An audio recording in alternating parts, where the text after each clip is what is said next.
Welcome to our first colloquium of the year. Thank you all for coming, and thank you to those watching at a distance. It is my pleasure to introduce Dr. Amanda Villagomez, Associate Professor of Education. She is actually an alumna of EOU. She earned her bachelor's degree here in 2003 and her MTE in 2005. She then went off to teach at various schools in Oregon for 7 years while earning her doctorate in education, which she got from Boise State in 2012, and then she returned to EOU as a faculty member in 2013.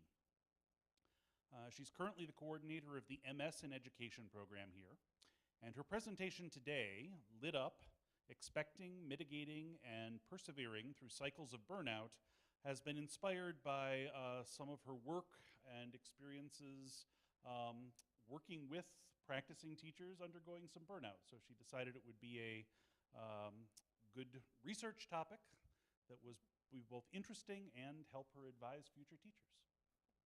Thank you, Steve. So some more about the context of this.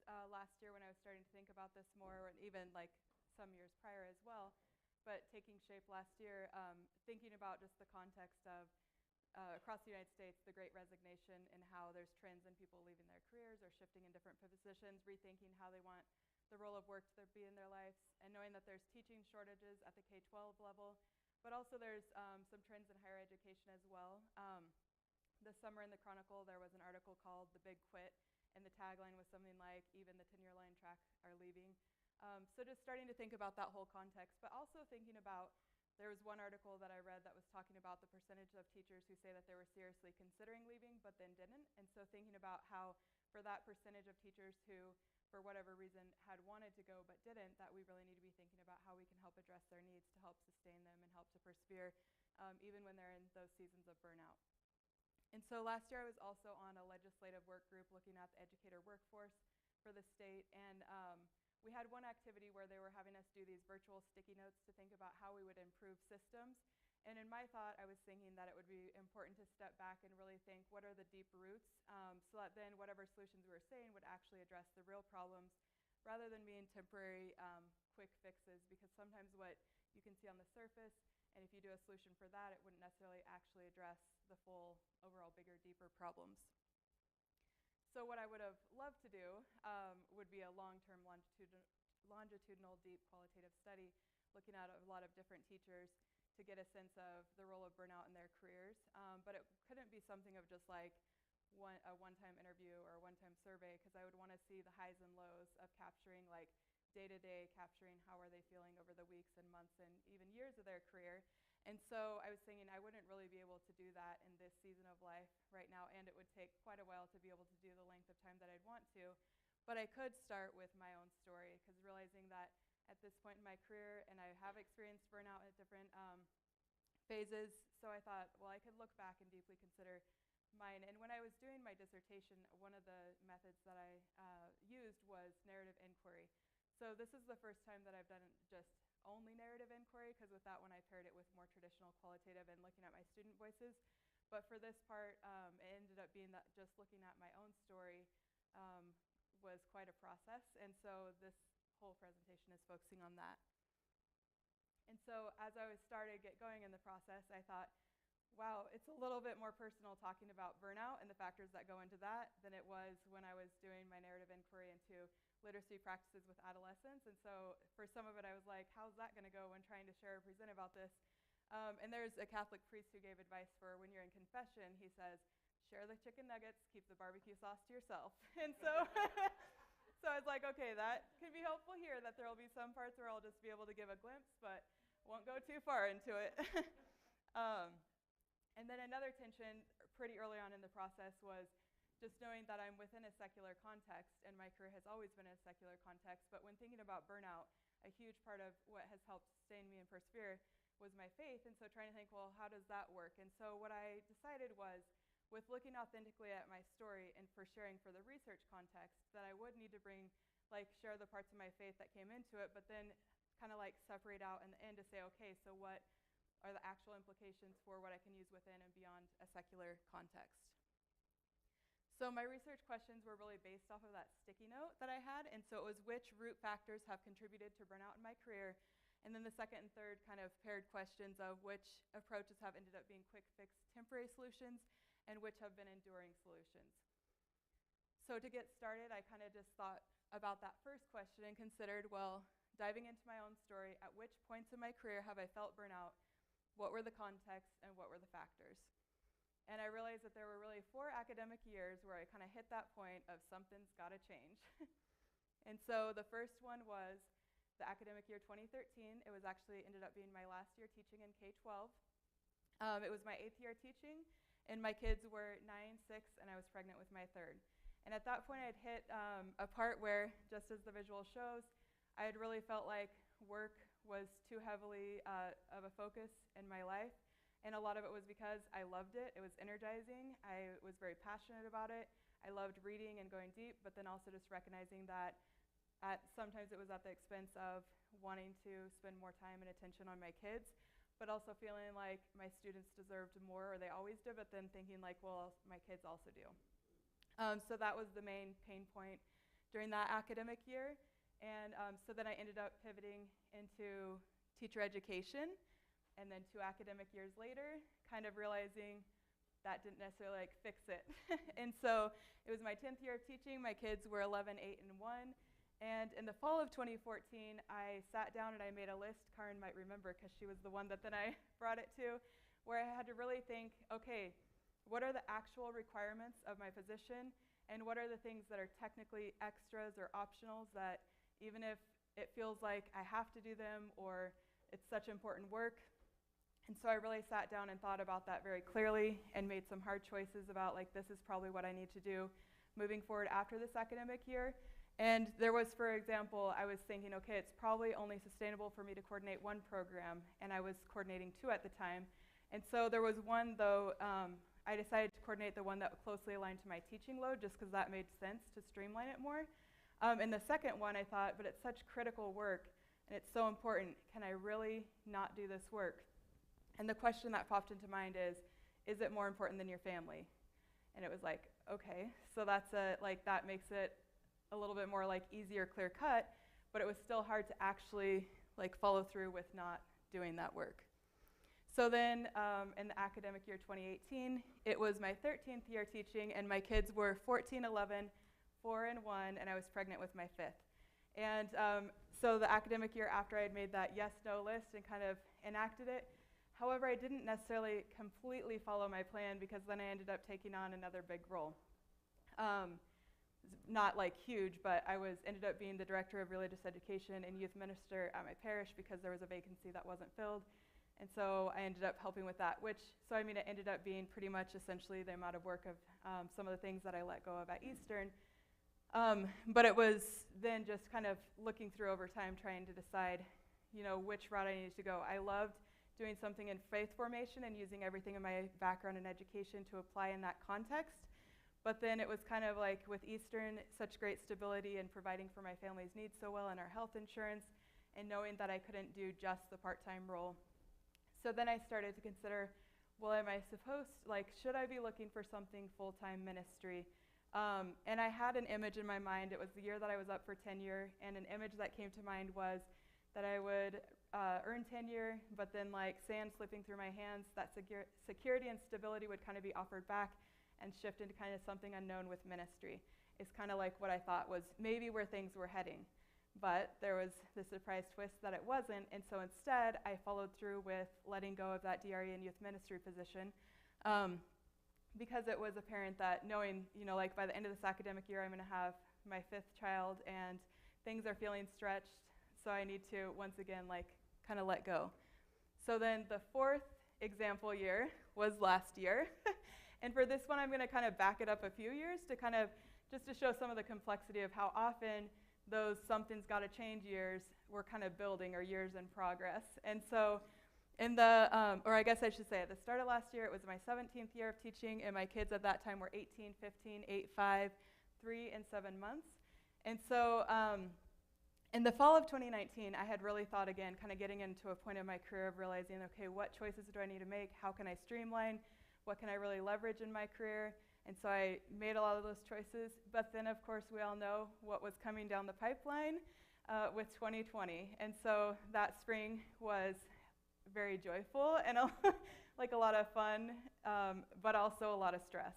As we kind of shifted towards, my husband was still working at his job every day, so it was my 5 kids and I at home and trying to make sure that they were doing their work for school work and also like daycare for the younger kids and working, and so it was fairly stressful.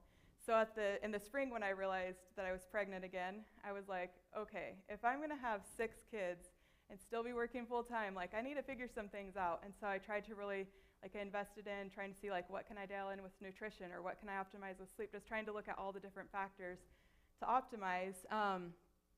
So then in the 2021 academic year, winter term, had our new baby and maternity leave part of the time. It was the first time ever that I'd had like a right in the middle of the year baby. Every other baby had been like conveniently in spring or summer. And so as I was shifting back into working full time, things were going well, but there was, like a sense of exhaustion. And then we had an event in our family where like one night, one moment holding the baby and watching a funny TikTok video with a teen, and the next moment there was a random man in our house holding a gun at us. And so that was like resolved quickly, probably only like a minute or less, but it was something that like just for our family to then process through. And I think we're still processing through, like different kids at different times. Like my one daughter who was in the room and was 5 at the time, about a year after, she was like, did that really happen or did I just dream that? So just different things cropping up. So one of the things that really impacted with that was just exhaustion and realizing like a sense of hypervigilance. And I even made the connection, I was like, ooh, I think that's why adolescents make me exhausted too, because it's that sense of hypervigilance of just like anything that could possibly happen, whether or not it's actually happening. And then so in the summer it was just super busy. And then in the fall, my mother-in-law had been living with us for some months. And then a sister-in-law came to visit one weekend and was like, oh, I'm kind of lonely, I want to take mom with me. So she did. So it was kind of an immediate shift we weren't expecting. But then a little under 2 weeks after, she had a stroke and died. And so it was kind of more like a lingering grieving. So really that academic year, there were just a lot of different things with like global pandemic impact and just different stressors on our family. So when I shifted like to the last academic year where this kind of hit, I was really feeling like I need a change, like something needs to be different, or like I need to have rest, I need to have a break, and just not really seeing opportunities to get that break. And so I had, but along the way I had also thought about sabbatical. So I had applied for sabbatical, and in December I saw like, okay, that's not happening, but then really excited for those who were. And but my mind, one of my strengths is strategic, and so in my head it was like, I feel like I'm being invited to rest, so how am I going to make that happen? So really starting to look into how are we going to make this happen. And so I had even talked to my husband about like, maybe it's time to leave my career. And he's like pretty uncomfortable with that. He's like, whoa, let's slow down. So then I was like, what about a leave of absence? Thinking about another scenario where someone did a leave of absence. So, and I was getting that all set up to do. And then we realized that there was a glitch because my main reason was my family, but our contract allows for 4 reasons and family's not one of them. And so I ended up not going that route. So once again, I was thinking like, okay, is it time to like pivot out even though I don't really have a plan and I would need to figure out something, and I remember even telling Ray one day, like I'm considering this, but it feels like such a permanent choice, and I don't know that, like I don't really think that that's what I actually want long term, but it just feels like I need to change now. Right around that time, we had some concurrent medical conditions where we realized that my dad has pancreatic cancer, and my husband realized his family in Mexico notified that some people in the family have a genetic condition linked to aspects such as thyroid cancer and other issues. And so we were kind of like, I was just like, okay, I was like at the point where I needed something different, and these other things are kind of piling on top. And really, it felt like, in some ways, just at a breaking point, but without a pivot in sight. And so, but like the image shows, there's still a thread holding on, so like there was still something there. And so just realizing like, okay, there's ways to move forward, and I just need to figure out how to do this. So when I was diving into this in the summer, I still hadn't necessarily figured out some pieces, and of course some are still in process. So it was kind of an interesting mindset to be like diving deep into this, but also trying to figure out to be like, okay, if I'm going to be gearing up for another academic year, like let's see what we can do to just persevere as well as we can. So when I was thinking about those identified years for burnout, academics year 13, 15, 18, and 22, it was like they don't really seem that far apart. And knowing that there was many moments before that built up to the first one and many moments in between. So as I was thinking back to my original questions of, let me see, this didn't work now. Maybe the battery just stopped. So when I was thinking about those two questions of what were quick fix short-term solutions and what were the enduring solutions, it really felt like for a little bit I was like, oh, this is kind of a downer because it feels like everything's short-term quick fix and nothing is enduring. But I really just thought about how when I put that sticky note up in that work group, I knew that there were things in my career that had been more helpful than others. And like one of the things that came to mind is often it said like, we'll just pay teachers more and that will help counteract burnout. But I knew like money wouldn't really do it for me because our career does provide enough for our family. And so it wouldn't address those tensions with career and family. And so really wanting to get below the surface and knowing that for some people, if they didn't have their basic needs met, it could be a huge factor. But what I started to think about was certain things can endure, but in order to endure, ongoing growth and maturity is required, both with the person and with the strategies that you're using. So a specific strategy that you're using in one season might still work in some form, but it also has to mature in some ways to meet the demands of like how you're growing and how your life is changing. And so with burnout, one of the factors can be a sense of hopelessness of this is hard, it's not changing, and it feels like it's never going to change. So when I had that black and white, like nothing endures, everything is temporary, like that would feel pretty hopeless. But if you say, well, you can take that nothing and say like if there's growth and maturity, then it can endure, then that can provide a sense of hope. And this made a lot of sense to me when thinking about Vygotsky's zone of proximal development and how we are always at a certain point where there's aspects that we can do on our own and then what we could learn with the growth and support of others. And then once we reach that point, then there's another point in the horizon. So there's always ongoing growth. So it would make sense that with counteracting burnout, we would need to continue to grow those strategies.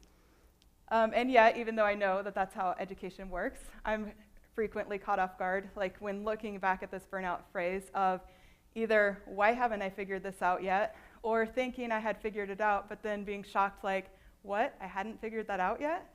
And so one of the reasons is a sense of the growth that I almost fail to see or the growth that I fail to see. So the sense that it's a moving target. So if one of my main pain points is juggling career and family, and so when I started really thinking about it with 2 kids and then feeling like I'm still not getting this right, why am I not learning how to like juggle this? But then when I was able to think like, well, then I had 3 and then 4 and then and then now 6, like I guess there's some increased demands. And even if it had stayed with just the 2 kids, knowing that as they grew, they would have different challenges along the way. And so just realizing like it's not like everything's staying static and I just need to figure out with everything static, things are changing and in motion. And so that really helped me to think about how the target had been moving. It wasn't that I just wasn't figuring it out. So I started to think, what if we shift the narrative to expect cycles of burnout and highlight opportunities for growth inherent when they do come? Not that we are going to look them out or try to find them, but when they do naturally come, like to view it that it's bound to happen and how can we grow through it. And so a construct for growing through it might look something like this. We enter our career or at different seasons in our career, we come in with certain expectations. We have certain skills and strategies to mitigate burnout, but we hit points where what we currently know doesn't fully address. And so we're called to a season of persevering and needing to have tools of how do you persevere when you don't have all the solutions, but you need to keep going because there's students in front of you or your kids, your own children in front of you. How do you figure that out? And kind of when you get on the other side of that cycle of burnout, you kind of go back up with your expectations have been adjusted, you have new tools in your tool belt for how to mitigate, but eventually it's not enough again, and you're kind of in that cycle of where it hurts a little bit more and you have to persevere, and then you learn through the process. Another way that it might look is just like similar strategies or concepts, but then needing to go deeper and or more complex over time. And so the other question I had is, what if instead of viewing the potential for burnout as something to avoid at all costs, we expect variations and provide tools to persevere and navigate the process well? Because typically what I would hear is just, you better be careful, you're going to burn out. And so that's within the field, that's what people often hear. But if instead we allow people to know, it's likely it's going to happen at some point in your career, so what do you do when it does? And how do you, and it can be messy figuring out, the different pieces, and so how do you support people through that process? So I kind of went a second round into thinking about my experiences and thinking, what were the roots and what were the tools that I learned. This part I condensed quite a bit just because it was going to be too long, and so I kind of just selected, so some are not as well developed as I had them, so it's more like a highlights or summary. So one of the first ones was priorities and boundaries, and so one of the first things that I learned was that concept of saying no to say yes. And so needing to say no to some things, but then having a clear reason of why I was saying no in order to help me set and keep those boundaries. So for example, when I knew that I was saying no to something career-related for the sake of my family, then that was helpful. And a key guiding phrase was joy. I even had a weekly agenda that I just wrote joy in this big pink Sharpie on every top corner. And my main thing was, when I'm at home, I want to be joyful with my kids. When I'm at Eastern, I want to be joyful with my colleagues and my students. Or I don't want to be so stretched thin that if a student is stressed out and checks in with a concern, or they're frustrated, or something's going on, I didn't want to just send a quick email while I'm also stressed out. I wanted to be able to kind of alleviate my stress as much as I could in order to be joyful, and to really just take time to really think about meeting students' needs and to also be a joyful colleague. So then I also got guidance from different Catholics to help me to then make some choices along the way. So they really let me know, number 1 will always be your relationship with God. Number 2, your husband and your kids. Number 3, your career, and that links to number 2 because it's the main source of income and insurance for your family. And number 4, if you have time, you can do service and ministry. And of course, with Eastern, we have some service linked into our career as well, but kind of thinking beyond that. And so really just helping me think about how it's optional. But it was still really hard for me, so those 2.5 years when I was DRE and youth minister, to think, well, but where's that line? When is it that I am trying to do too much versus that I can make some sacrifices in order to serve in these roles? But once I did realize, that it was too much and wasn't going to be sustainable as we welcomed another baby, then I got really good at saying no. So I just really viewed it as inspirations would come ooh, I'd love to do that idea, and I just pictured it as a fly, just kind of swatting it away not my season, not my season. And but then I was talking to my priest, who was a spiritual director at the time from a different diocese, and he really talked to me about how, maybe you're in a season now where you can start to add a little bit back in, because I was saying how, why do the ideas keep on coming? So he's like, well, if you think of it time-wise as the amount of time that you could put towards a hobby, because you should be prioritizing some time for you and for things like a hobby. It's well, if you prioritize it time-wise like that, and also make sure it's life-giving. So make sure that it's something that energizes you and excites you and helps you to then better serve within your career and within your family, not something that's going to drain you. So I kind of shifted to thinking about that. One of the things that was hard along the way of it not being clear-cut and easy to make choices along the way was that I wanted to get it right, especially when it involves my family, and especially or students, wanting to get it right. But it wasn't clear-cut. It was often messy, and it was often trial and error of when to try to invest more and when to reel it in. So I'm kind of learning how I can view it more as an adventure or a learning experience rather than wanting to just figure it out and then have it be a case closed and move forward. So kind of similar to that, thinking about attitude and mindset. Part of it was really developing faith, trust, and confidence along the way. And just since I was younger, there's always been a sense of conviction to see the beauty of the ongoing adventure of becoming. And of course, it's been different words along the way, but even when I was an English major here, talking about enjoying the process of writing, not just the final product, or in a cross-country race in high school, enjoy the journey getting there, not just crossing the finish line, or writing my dissertation, not just defending and being finished. But this is something that's continued to take shape. And so there's some anchor experiences that I can think about that have been really connected in my life. So from high school, cross-country has been the main thing. From college, walking a portion of El Camino with the Spanish club here, and then in like my adult life, my 6 labors have all taught me a lot. They've all stretched me physically. And so I kind of like, in my mind, they started to connect over time. And I realized that that was giving me a lot of tools to help me navigate life in general. However, I also realized fairly quickly to think like, but it's hard when it's life in general, because with a cross-country race, we would have walked the course before. I knew the distance, I knew when it was starting, I knew when it was ending, I knew kind of what to expect, like, oh, there's that hill coming up, but then it'll be this. With El Camino, it was a little bit more of a blind course, because we didn't, you know, it was just like, hey, follow those yellow arrows and make sure you're in this city at this time to get back to the United States. But still, like, I knew if there were physical discomforts, it was easier to see it as an adventure because it was short-term.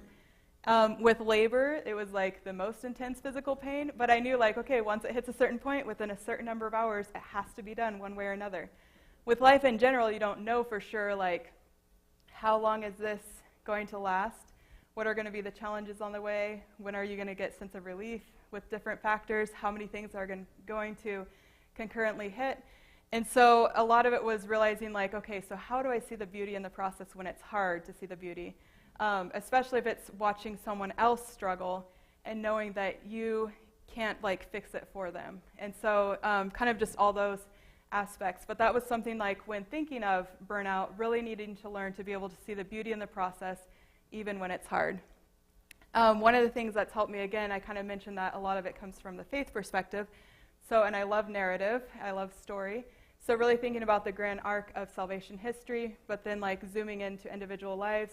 And sometimes if you're just looking at an individual point in time, an individual person, it can be like it can be confusing, or it can look challenging, or not sure how things are going to work out. But if you can zoom back out to see the bigger picture of someone's life, whether it's in the Bible or a saint or a biography, or just knowing like friends share their stories or different people, often you can start to see like this, like the trends of hope or the reasons why there's learning and growth along the way. So that's really helped me. And then I put a couple images of often, so as a mom of 6 and an introvert, I love silence and opportunities for silence. So I would spend a lot of time like while trying to navigate burnout, also like just quiet in the church as well. And so just realizing I don't always need to understand, but I can always choose to trust. And so being able to get to a point where I can trust a little bit more, which also another factor is gratitude. And so when I was back in K-12, just recognizing that there will always be those joys and challenges, or things that are struggles, but also the great joys. And just realizing that it's good to be aware of what's challenging about a certain position or context, but then also, if you're there, to focus on what's good as well. And like, so kind of you can keep the challenges in the back of your mind, but really focus on what's good about there. But as a Catholic, there's a concept discerning between goods. And so in one of my later discernments, they talk about like good, better, and best. And so of course in my mind I'm thinking like, well, I want the best. So I found myself with how things unfolded at some point saying, well, I'm really grateful for this, for all these reasons, but that would have been better. And I realized that like that was not being conducive to helping me to be joyful. And so I checked in and talked to my spiritual director about it, and he said, gratitude is for what is, not what could be or should be. So that really helped me to be like, well, if I value gratitude, then I can really just focus on this is what I'm grateful for, and trying to not continue on with the but, and to just really see what was beautiful about where I was. And so another linked aspect is career passion and growth. And so Cal Newport talks a lot about the predominant pieces of advice about careers in different generations. And for my generation, it was follow your passion. And so coming into education definitely aligned. I loved learning. I loved being in a school context. But then there were different points in my career where I needed to reel in my passion, as I mentioned, or to do pivots. And what Cal Newport recommends, because he actually says he doesn't like the advice, follow your passion, he recommends doing lifestyle-centric career planning. And so Eastern fits perfectly with lifestyle career-centric planning for me and what I value and what I hope for. There's that one tension, though, that like sometimes I want something Christ-centered and it's a secular context. So sometimes there's tensions there, and just not having enough time to then try to do something outside that's Christ-centered. So that can be the tension. But other than that, Eastern has everything I could hope for, and just fits so well with what I want for my career. So part of what I was thinking about is, though, one of the antonyms for burnout is engagement. And so that's one of the things where it's, and I think for me, often it's more about the exhaustion side of it rather than lack of engagement. But part of it was realizing if I determined that I needed to reel something in my career, it was hard because I felt like I wasn't being a good enough teacher or a good enough, in general, just wasn't good enough because I was so used to pouring so many extra hours just for fun because I loved it so much, reading all these books or planning and really loving that. But then when I needed to reel in a little bit more for my family, feeling like, am I still passionate enough about my career? Because I think that there is, even though Cal Newport doesn't think that follow your passion is good advice, I do feel like when you're working with people, passion is important to love aspects to then be able to serve well within your career. What I realized, though, is I could reel in and just make sure that I was really cultivating what I was saying yes to. So the St. Teresa of Calcutta quote, do small things with great love, helps me a little bit. It's still hard because there's certain things that I would want to, like, I would also love to do this and this and this, but trying to just focus on, well, I can't do it all. So try to just make careful choices and then invest well in that and cultivate it. So I also realized along the way that earlier in my life, my career was new, and I did need to invest, or like it was very beneficial to invest the time that I did. However, now I'm in a different season of my career, and I don't have to invest as much energy in order to be effective as a teacher and to meet my students' needs well in many ways. And what I didn't think about last year when I was having those career tensions was it gives great stability to then have flexibility and freedom to grow in other ways. And a lot of the ways that I'm growing now are related to just overall human growth. And then, so that does come back to impact the way that I am able to serve my students. So being able to recognize that even though I'm not investing as deeply like in content methods, but the ways that I'm investing in my personal growth helps me to be a better professor still. And so another aspect of it was the weight of expectations ended up coming more, because something that I realized, especially with the last year, was just how much pressure I was putting on myself and the bar I was setting for myself.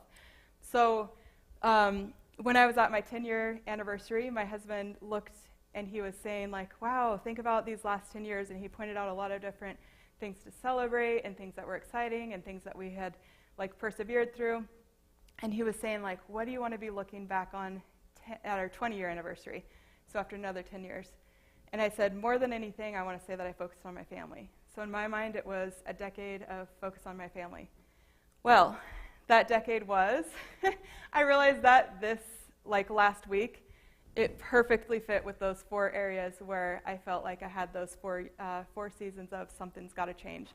So our 10-year anniversary was right at the start of the 2013 academic year, and our 20th anniversary was right at the end of this summer right now. So really, that was kind of like that growth target, where a lot of times I would think, okay, if I say it's going to be a decade of focusing on my family, it'll just happen. Like, I'll figure it out, it'll happen. But instead it felt like, why haven't I figured this out yet? Why isn't this happening yet? And so that was part of it. And then I was like, well, maybe it'll be about a decade of figuring out how to do that. And then now that it's like kind of concluded, it's like, or maybe still learning. But a lot of it is just realizing that for a big part of it is I could feel great success as a student, as a teacher, but then when I think about being a mom and all that I want to provide for my kids, just being like, wow, like can really feel like a failure. And especially then to recognize, and it's what I care about most about getting right. And I know it's not true as far as like, I could look at things that I do as a mom, but still like when you think about comprehensively everything you want to offer for your kids, for their spiritual and physical and mental and social and like nutrition, just like everything comprehensively, like it can be easy to have that sense of failure. And so this spring, when it was clear that I was going to be staying another year at Eastern, not going to be stopping, my spiritual director was really telling me like, you need to let go of your ideal for them and for you. So I think that's kind of where I'm at now, and I still don't have that. Like, that's going to take a while to figure that out. But I'm realizing, like, I think that's a big part. So when I saw that end of that academic year of, like, every other year it was like something's got to change, and I changed something. But then with this last academic year, where I felt like something's got to change, and I was using all those strategic strengths to think, okay, if not this, then I can do this way or that way, but nothing was working out. And it really ended up being more like, I need to change my expectations of myself. And so that's what I'm working on. This summer, a priest told me, he's like, why don't you believe that you're already living the call? Because he was kind of like, you're wanting these different things to line up so that you can do what you think like is what you're called to do. And he's like, why don't you just believe that you're already living it? So I think that kind of goes in with as well, like part of the expectations that I have on myself as well. So that ties in linkly with comparison and competition within and beyond career. And so when I was starting to draw those boundaries within my career, I would still have that desire, or like something would be happening at work and I would want to jump in and like be engaged or to do something in a process. And I had to kind of train myself to recognize that urge, but then say, I'm not competing. Because it can feel like a competition, especially when you have a lot of great colleagues who are all very talented, and we're all like, we can all do great things. But I had to tell myself, like, I'm not competing. So like, kind of restrain myself a bit.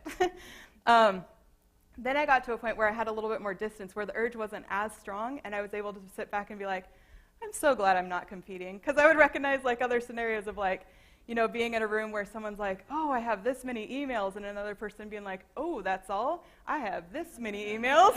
And I was able to like step back and be like, I'm so glad I'm just not competing with that. But then realizing that this last year, or like this summer really, kind of like, what? I've still been competing? And I think a lot of it was I learned really well to not compete as much within my career, but with beyond, I was still competing, even if it was like my ideal or kind of the perceptions of, you know, like what's the best for like family life of. And so like, just different things, realizing that I still was competing with an ideal or perceptions beyond career. And then that impacted my career satisfaction, because it was feeling like my career was the issue, that I can't do all of this. And so feeling like if I just wasn't working, that would be the solution, when really it wouldn't have been. And like I'm a little bit more distance now to realize like that would have added a lot more stress to not have my financial income, but then all of the other tensions would still be there. Like it's such a great, like I truly believe that it would have been part of the trend, the great regret, if I had made that choice last year. And so a lot of it is learning to live in the present moment and to playfully surrender. And with that, there's a lot of talking about doing versus being. And so, but then in my mind, it's always like, yeah, but I still have roles and responsibilities. So it's like to try to have that balance between being and doing, and knowing like that it's still like, yeah, but I need to provide this, and I need to do this, and but trying to learn a little bit better to just like relax and just enjoy like the present moment with my kids and my teaching, different factors. And so a lot of that requires letting go of control, of like wanting to know exactly, like earlier in life, it was easier to know like, okay, I have this goal, you do this degree, you follow this path, and you have all these checkpoints along the way of like, check, check, check, everything's going well. But then like later in life, things get a little bit more complicated or not as clear cut. And so to be just comfortable and enjoy what the present moment is, rather than trying to like figure out 10 steps ahead. And so a lot of it has been thinking about where I'm grounding my identity and my worth and my sense of security, and just thinking about ongoing growth and healing in general, and education. Like we go to these trainings talking about different aspects of trauma that then you're like, oh, like I probably just brushed right past that, and maybe that like needs to have a little bit of looking back and healing, and then at the same time like new layers come in that you're juggling. So that's kind of like the ongoing process as well. And part of it for me is I envision and I expect to be able to remove all the tensions. Like I realized that was my expectation. And my priest at the time told me like, there will always be tensions. When I was talking to him, you know, like deciding whether or not to continue with that ministry position, he was kind of like, there will always be tensions. And so part of that is just learning to peacefully live within that context of not expecting it to be smooth and no tensions. And so about a year and a half ago, the very first time I met with a new spiritual director, and I was talking about the tensions with career and family, and at that time I was saying like, you know, trying to figure out, am I supposed to be homeschooling my kids, which kind of goes back into that ideal of like a lot of Catholic moms homeschool their kids, And so really just talking to him about like all these different layers, and he's just like, focus on happiness coming from God. And then like a little bit later, he's like, he wants to light a fire. So there was a point about a year after this spring where I just felt like I was on fire, and I was going to tell him like, oh, I think it's coming together. But then of course, like things fade with time. So really thinking about that sense of burnout versus fired up, that those are really extremes. And it's not, like if our goal is to be fired up all the time in our career, that it's not necessarily realistic. But instead, the concept of lit up, of just, it like the candle just keeps burning. Like it might be strong, it might get weaker at times, but it can go through those cycles. And sometimes if you need someone else to help relight your wick, like that's fine too. And so to just kind of shift into that expectation. So then really thinking like for implications, I think teacher burnout is more complex than career factors alone, which means that employers can't solve this or fully address burnout on their own. Each individual needs to play an active role in addressing burnout. However, I think there's an important caveat that not all individuals will necessarily be well positioned to do so in every season in life. So we need to be thinking about how can we support those alongside us who might not necessarily be able to do that ongoing work. Like what can we do to support each other in the process? And it can be challenging to understand what the real issues are, so solutions might not be, or the solutions might be mismatched or not fully adequate. And so learning to navigate those gaps between desires and expectations versus reality and our human limitations can be a core factor. And so addressing burnout requires deep understanding of the human person and human formation. And affirming inherent worth and dignity is foundational. And the final one, there's a need to consider and balance formation, growth, and healing of teachers and students. So at times I think if a teacher is burnt out, we have to then consider where are they at in their career professionally. Are they already meeting their students' needs at a high level, but can learn to dial it back a little bit so that it's more sustainable for them? Or are they still developing some skills in order to serve their students well, and that the approach might need to be different in order to make sure that while helping to support teachers as they're growing and to be able to sustain and persevere in their career, to also tend to meeting the students' needs at the same time. And so I did have some additional thoughts on like implications for what that kind of what I learned about my experience and how that might fit beyond a secular context and what it means within a secular context.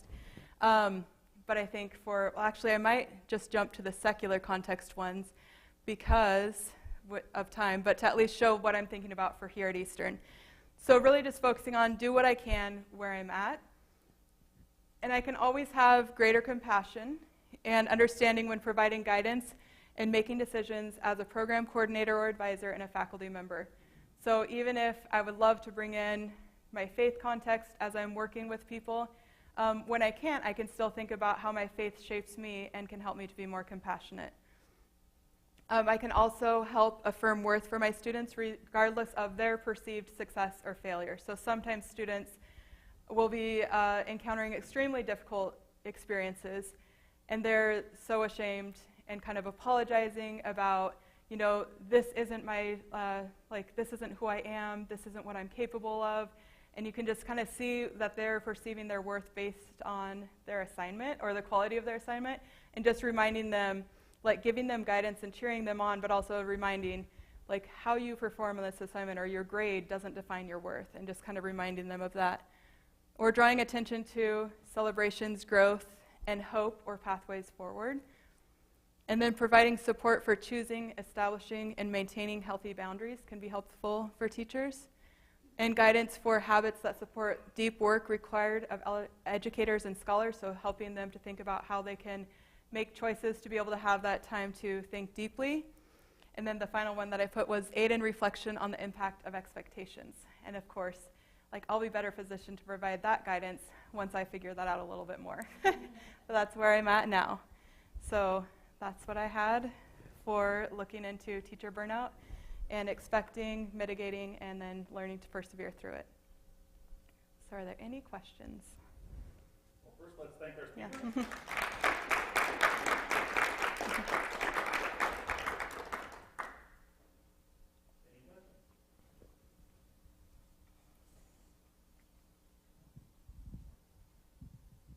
So when we're thinking about preparing students who maybe haven't reached that burnout point and that expectation that they probably need to prepare for that, are there scholars that are sort of studying that and have already have guidance, or is that an area that needs more research? Yeah, so sometimes, so like when I was in my graduate program, they were talking about how like sometimes people do their research and then dive deeper into the literature, and that's more the approach that I was doing. I have looked at the literature recently, especially some of my students were doing lit reviews on the concept, and I haven't quite seen it viewed the way that I'm looking at necessarily, but I need to do a more thorough look to check into that. But I think one of the things for them to recognize is I think about earlier in my career, so before the last 10 years that I just looked at where I hit those points. Like in my first 2 years of teaching, I was going through something that was pretty challenging and long-term for those 2 years, but I didn't feel burnout, and I think it was because it was earlier on.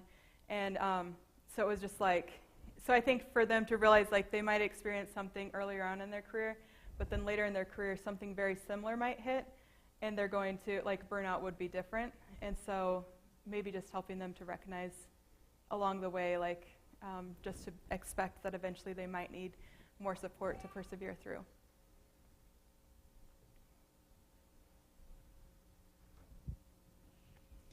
You mentioned getting it right versus the sense of adventure and learning, but also in the end, you're saying you're still in that space where you're trying to figure out how to look at those expectations of yourself. So I think this idea of perfectionism is pretty common in the profession of education.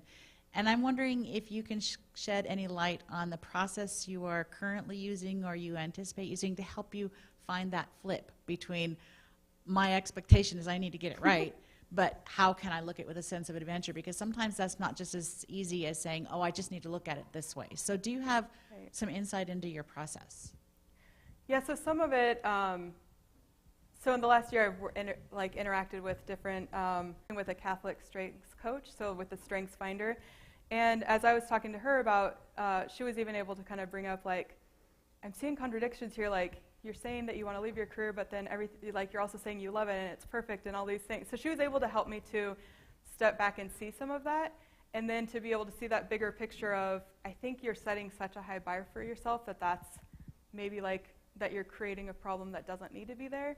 In some way, so sometimes it was just having outside perspectives, and she also was able to say like, your strength is or like strategics, but I think that maybe you've fallen into a pattern of overuse where you're just trying so hard to make, like if this hasn't worked, try that and try that and try that, because I had such a high ideal, and it was just like if I fine tune enough, I'll get there.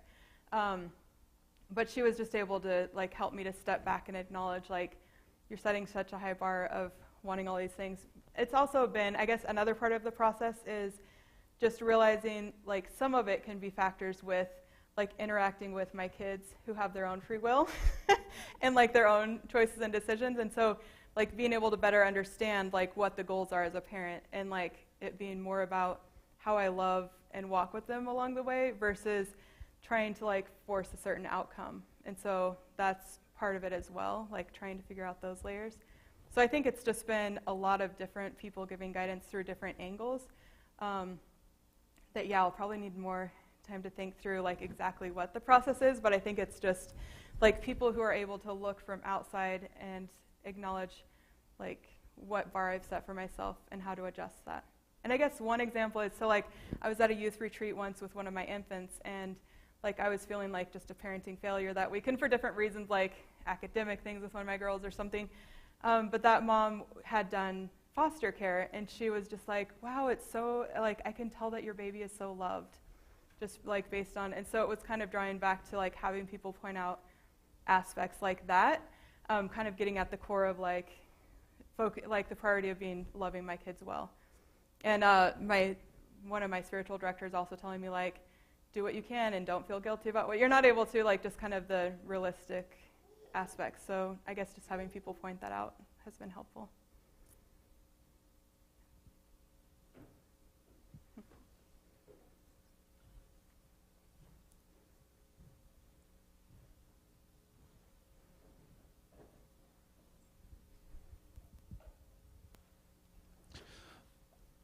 So I was wondering about, you talked about planning that things are going to get bad. And I was just kind of wondering how much of this, how much effect are you seeing from managing surprise? I've heard of research, I can't really quote it right now, that people react very differently when they take on a stress voluntarily than when it happens to them.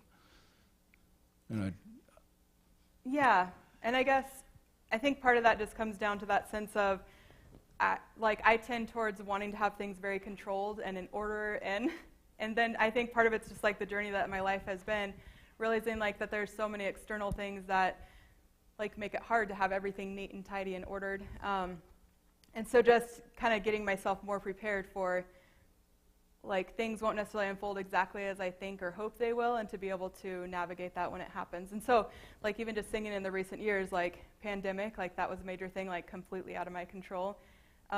Having the random man walk into our house with the gun, like that was out of my control, and so like I couldn't account for like the healing and ongoing process that would need to happen there. Like right now, the husband and 4 of my girls, at least 4, have a health condition that was like we couldn't have expected until we did know about it, so like just learning to be able to, like I think about even the pandemic, if it had happened like 2 or 3 or 10 years ago, like before it had, I would have been so much more stressed out than it did. Or like right now with what we're figuring out, like the condition that my husband and kids have is going to be lifelong implications, and we'll just have to like regular checking and like nothing, like can't control it, like it's just something genetic. So I think having to experience multiple things that I can't control is like helping me to then have to learn to figure out how to navigate life more peacefully when it is unknown or unexpected and can't control the outcomes. So I guess with your question about surprise, I think it's more about just shifting expectations. Because like I said earlier in life, it would be like, oh, I'm going to go to this college and do this degree and then look for a job in this area. And things pretty much were like clicking into place pretty easily. And so like then just later in life having like more variables and factors and things getting more complicated, then I think just naturally like needing to learn how to navigate those. Yeah. So maybe by having surprises, then it helps you then with future surprises. But the first surprises can be harder because then you realize you don't yet have the skills and need to figure it out. Any other questions for our speaker?